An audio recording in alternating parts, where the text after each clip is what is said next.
बता दें कि चिराग पासवान की युवा सांसद शांभवी चौधरी ने जो ललकार लगाई है, उस ललकार को सुनकर विरोधियों के पसीने छूटने लगे हैं। उन्होंने कहा है कि दिल्ली तो अभी झांकी है, बिहार अभी बाकी है। चिराग पासवान की सांसद ने चुनावी बिगुल फूंक दिया।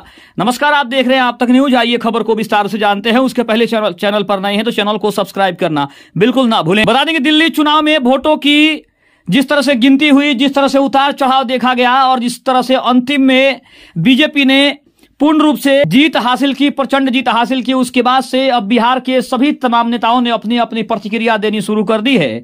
लेकिन इसी बीच चिराग पासवान की सबसे युवा सांसद शांभवी चौधरी ने बात ऐसी कह दी है कि अगर देखा जाए तो जो भी विरोधी हैं उनके पसीने छूटने लगे हैं। बता दें कि दिल्ली में बीजेपी का 27 साल का वनवास समाप्त हो चुका है। आम आदमी पार्टी के तमाम दिग्गज नेता चुनाव हार गए।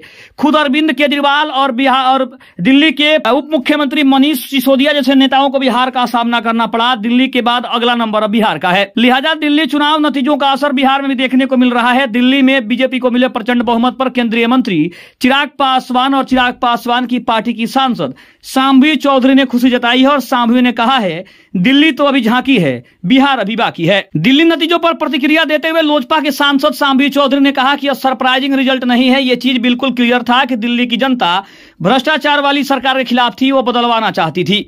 शांभवी ने कहा था कि जिस राज्य में एनडीए की सरकार है उन राज्य में बहुत सारे काम हुए हैं, लेकिन दिल्ली में आम आदमी पार्टी की सरकार में लोगों को बेसिक चीजें जैसे शुद्ध हवा, पानी, नाली की समस्या से जूझना पड़ रहा था। उन्होंने कहा कि आप सरकार ने अपने शासनकाल में कोई काम नहीं किया। शांभवी ने कहा कि दिल्ली तो बस झांकी है, बिहार अभी बाकी है।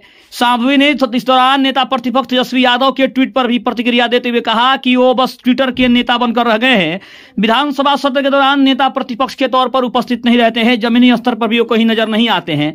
शांभवी ने तेजस्वी को उनके माता पिता के शासनकाल की याद दिलाते हुए कहा कि जब वो सत्ता में आए थे तब बिहार में दंगों में डूबा रहता था, बिहार संगठित अपराध का गढ़ बना हुआ था। नेता प्रतिपक्ष को वो दौर भी याद कर लेना चाहिए। उन्होंने साफ तौर पे तेजस्वी यादव से भी कहा कि सीएम नीतीश कुमार को बिहार में बढ़ते क्राइम को लेकर जिस तरह से तेजस्वी यादव ने नीतीश कुमार को घेरा था, लेकिन सबसे पहले उनको अपने कार्यकाल की याद जरूर आनी चाहिए कि उनके कार्यकाल में बिहार में क्या हो रहा था।